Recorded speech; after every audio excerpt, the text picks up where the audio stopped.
समाचार किसको याद आएंगे? अविश्वासियों को। क्यों?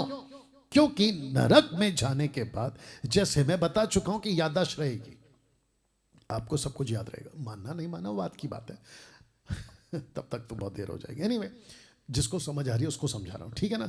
तो जैसे ही वहां पहुंचोगे तो आपको गॉस्पल बहुत याद आएगा, सुसमाचार बहुत याद आएगा। और खास करके वो व्यक्ति जो आपके घर पहुंचा था, ऐसा कोई यीशु का प्रचार लेकर या बाइबल लेकर या यीशु की बातें जबान पे लेकर, लेकिन आपने उसको थप्पड़ मार के घर से भगा दिया, आपने अपने सोसाइटी से उसको बाहर निकाल दिया, आपने उसको गांव के पंचायत बिठाकर, सरपंच ने कहा गेट आउट, आपने वहां से निकाल दिया। तो यहां पड़े पड़े आपको वो व्यक्ति बहुत याद आएगा। तो जिसके चलते मैंने नाम क्या रखा कि नरक में दो तरह के लोगों को दो बातें बार बार याद आती रहेंगी।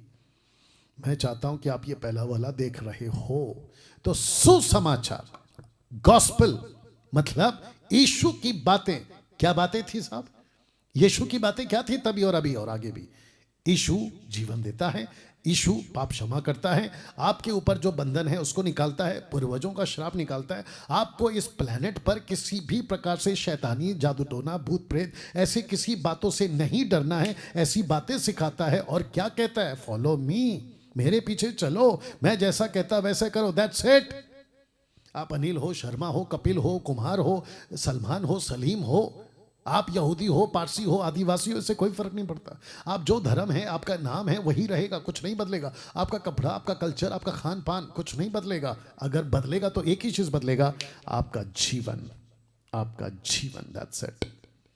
तो यहां पड़े पड़े आपको ये बातें याद आएंगी। यार काश मैं सुन लेता।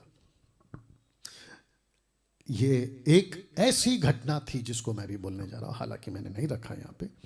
एक ऐसी घटना थी, ईसा मसीह ने अपने जीवन काल में ये बात को कहा था। उन्होंने कहा था कि एक धनवान था और एक लाजर नाम का गरीब था। दोनों के दोनों एक ही साथ रहते थे पृथ्वी पर। बस फर्क इतना था कि राजा महल में था धनवान, और जो गरीब लाजर था वो उसके चौखट पे पड़ा रहता था। भाई खाना दे दो, खाना दे दो, खाना दे दो। दोनों मर गए। धनवान पहुंचा नरक में, लाजर पहुंचा यानी गरीब पहुंचा स्वर्ग में। वहां से, कहां से? नरक से। नरक से इसने याद किया, बोला अरे ये तो वो आदमी है जो मेरे चौखट पे बैठा रहता था, जिसको मैं खाना तक नहीं पूछता था, ये वो आदमी है। मेहरबानी करके अब्राहम जी जो स्वर्ग में बैठे थे उनको भेज दो। किसको? लाजर को। याददाश्त है, आंखें दिखती हैं, कान सुनते हैं। अब्राहम ने कहा नहीं आ सकता, उसने सुना। तो याददाश्त भी है, आंखें भी हैं, कान भी हैं, सब कुछ है। कहता है अपनी उंगली, तो उंगली भी है, जीभ, मेरी जीभ को ठंडा करो, तो जबान भी है। ये सच है साहब। तो यहां पढ़े पढ़े आपको याद आएगा, काश मैं सुन लेता।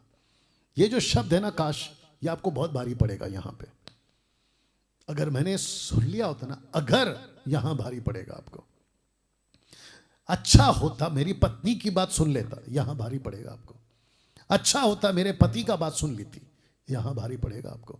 अच्छा होता बच्चों का बात सुन लिया होता, यहां भारी पड़ेगा। अच्छा होता माँ बाप का बात सुन लिया होता, यहां भारी पड़ेगा। अच्छा होता भाई का, बहन का बात सुन लिया होता। अच्छा होता चर्च के पास्टर का जो सही है बात सुन लिया होता। अच्छा होता पड़ोसी जो मसीह था उसका बात सुन ले, यहां भारी पड़ेगा सब आपको। इसके पहले कि भारी पड़े, देर हो जाए, मैं चाहता हूं कि आप इस बात को समझें। जी हां, आप समझें इस बात को। यहां आपको बहुत याद आएगा। मैं फिर कहता हूं, बहुत ध्यान से सुनिए, यहां कोई नेता याद नहीं आएगा, यहां कोई नेता का भाषण याद नहीं आएगा, यहां आपको कोई शाहरुख खान एक्टर या फिल्म एक्टर्स की बातें याद नहीं आएगी, यहां पर आपको कोई चंदा मामा की कहानी याद नहीं आएगी, यहां पर आपको किसी की कविता याद नहीं आएगी, यहां पर आपको वर्शिप का गाना याद नहीं आएगा, यहां पे आपको किसी भी प्रकार की बातें याद नहीं आएगी सिवाय एक, और वो है सुसमाचार। और आपके मुंह से बार बार जब चटका लग रहा होगा, आपका शरीर जल रहा होगा। पास्टर डैनियल, आपको कैसे पता जलन है? जी हां, जिसकी बात कर रहा हूं, आपको तो यकीन नहीं ना, मैं बाइबल की बात कर रहा हूं। यहां लिखा है जब आपका शरीर चल रहा होगा ना, तब आपको याद आ रहा होगा एक एक सुसमाचार, मती की किताब, मरकुस की किताब, लूका की किताब, यूहन्ना की किताब, मुझ जैसे 10% डैनियल राज जैसे खरे प्रचारकों का जो ऑनलाइन प्रीच करते थे। फेसबुक पे मैं एक बार आया था, मैंने डैनियल राज को देखा था, लेकिन उसके नीचे मैंने गालियां बक दी। लेकिन अब यहाँ पड़े पड़े आपको याद आ रहा होगा, वो मंजर याद आएगा, याद आएगा। अगर बच गए तो ठीक है, नहीं तो गई भैंस पानी में। कैसा लग रहा है दोस्तों? मेरी प्रार्थना है आज इन बातों को सुनने के बाद, आज रात जब आप अपना सर तकिए पे रखें तो आपको ये बातें बेचैन करें, और आपको तब तक बेचैन करें जब तक ये पुस्तक आपके मोबाइल पे डाउनलोड करके आप पढ़ नहीं लेते। मैं चाहता हूं कि आपको एक और बात बताऊं। आज का जो जनरेशन है ना साहब, जवान युगों का जनरेशन, 18 साल का लड़का, 18 साल की लड़की, या उसके बाद के या उसके पहले के ये जो यंग जनरेशन है ना, इनके अंदर एक अच्छी बात पाई जा रही है। वो अच्छी बात क्या है पता है? अब ये पढ़ लिख रहे हैं, ये एजुकेट हो रहे हैं, इनकी जो नॉलेज है ना वो अब बढ़ रही है। एक ऐसा टाइम था या एक ऐसा दौर था, मेरे टाइम का दौर बता लीजिए, जब मैं था, मेरे माँ बाप के पास में इतने पैसे नहीं थे कि वो मुझे पढ़ा लिखा के अव्वल दर्जे का आदमी बना दे। ना ही उनके टाइम पर ऐसा अवसर था। गांधी जी ने कहा कि अगर भारत देखना है तो गांव में जाकर देखो।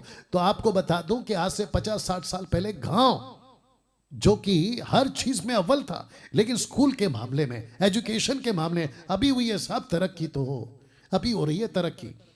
मैं नहीं कहता कि उस टाइम के लोग पढ़े लिखे नहीं थे, लेकिन जिस दर्जे में आज है ना, उस कंपेयर में, उस दौर के दरमियान आज इतना ज्यादा है कि मैं खुशी है उस बात की। एजुकेट हो रहे। क्यों मैंने ये बात को क्यों निकाला? क्योंकि आज आपके पास में बहुत सारा साधन है। आपके हाथ में एक डब्बा है जिसको कहते हैं मोबाइल, सेल फोन। उसमें गूगल है, उसमें यूट्यूब है, उसमें बहुत सारा जरिया है। जरा पता तो लगाओ ना हिस्ट्री को। यूं ही बकवास करने से नहीं होगा साहब, आपको पता लगाना बहुत जरूरी है कि इतिहास है क्या।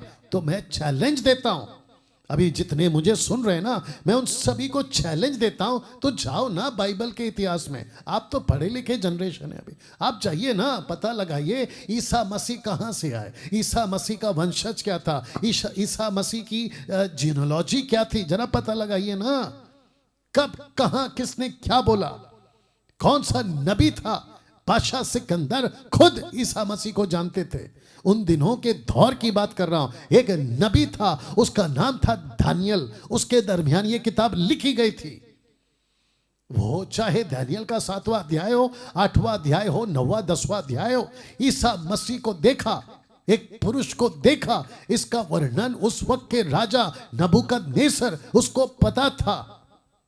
परमेश्वर ने एक दास को भेजा था जो 430 साल की गुलामी में थे, उसका नाम था मूसा। वहां का राजा फिरौन, जाके देखो ना इतिहास को। अभी आए थे ना 26 जनवरी को चीफ गेस्ट बनकर इजिप्ट के मंत्री। जाके हिस्ट्री पता लगाओ, जाके पूछो उन लोगों से, हिस्ट्री स्टडी करो, कहां से निकला है और क्यों निकला है। अच्छे अच्छे मर गए, अच्छे अच्छों ने जाने दे दी इसी बात को फैलाने में, जिसको कहते हैं सुसमाचार, गुड न्यूज, गॉस्पल। लीजिए तो यहां बहुत याद आएगा दोस्तों। अगर अभी नहीं समझे, गई भैंस पानी में। तर्क का शौक है ना, कर लीजिए ना तर्क। विरोध का शौक है ना, कर लीजिए ना विरोध। तर्क करने से सत्य नहीं बदलेगा, विरोध करने से सत्य नहीं बदलेगा, कत्ल करने से सत्य नहीं बदलेगा। कितनों को मारोगे, कितनों को रोकोगे, कितनी बाइबल फाड़ोगे, कितने चर्च को तोड़ोगे, और कितने पादरियों को जेल डालोगे। पादरियों से मेरा मतलब है वो नहीं जो पेट की सेवा करते हैं, वो जो अपना यीशु का क्रूस उठाकर चलते हैं। मैं उन सच्चे सेवकों की बात कर रहा हूं। You understand? ना चर्च क्रिश्चियनिटी में आता है, ना पादरी का नाम क्रिश्चियनिटी में आता है। We are not Christians, we are kingdom curse. मैं पादरी नहीं हूं ईसाई धर्म का, मैं यीशु का प्रचारक हूं। That's it, that's it. मेरा नाम बदलना है बदल दो, मेरा जात बदलना है बदल दो, लेकिन ईमान नहीं बदल सकते। या मसीहा को मैं मानता हूं। क्यों? ईसाई हूं इसलिए नहीं, मैं इंसान हूं इसलिए मानता हूं। मुझे एहसास हो गया मैं पापी था, मेरे पूर्वज आदम ने पाप किया था, मुझे एहसास हो गया, मैंने अपना जीवन प्रभु को दे दिया, ईसा मसीह को दे दिया। क्यों? क्योंकि वही मेरे पापों के लिए मरा। यही तो कहता है सुसमाचार। मुझे यहां नहीं जाना था और ना ही जाना है, और ना ही आपको मैं कह रहा हूं कि आप जाओ। मुझे कुछ पता चला, मैं आपको बता रहा हूं, सिंपल है। आपके हाथ में रिमोट है, आपके हाथ में आपका मोबाइल का बटन है, आपके पास में बैक जाने का ऑप्शन है। आपको ठीक लगता है देखो, नहीं लगता है मत देखो। सिंपल है ना साहब। मसीह मंथन के लोगों, पास्टरों, लीडरों, मैं आपको भी कहता हूं ऐसे ही प्रचार करो। अभी किसी पे मेहरबानी नहीं चाहिए, ऐसे ही बात करो, सिंपल कहो। ठीक लगता है आइए, टाटा बाय बाय, नहीं समझ में आता है तो वाह।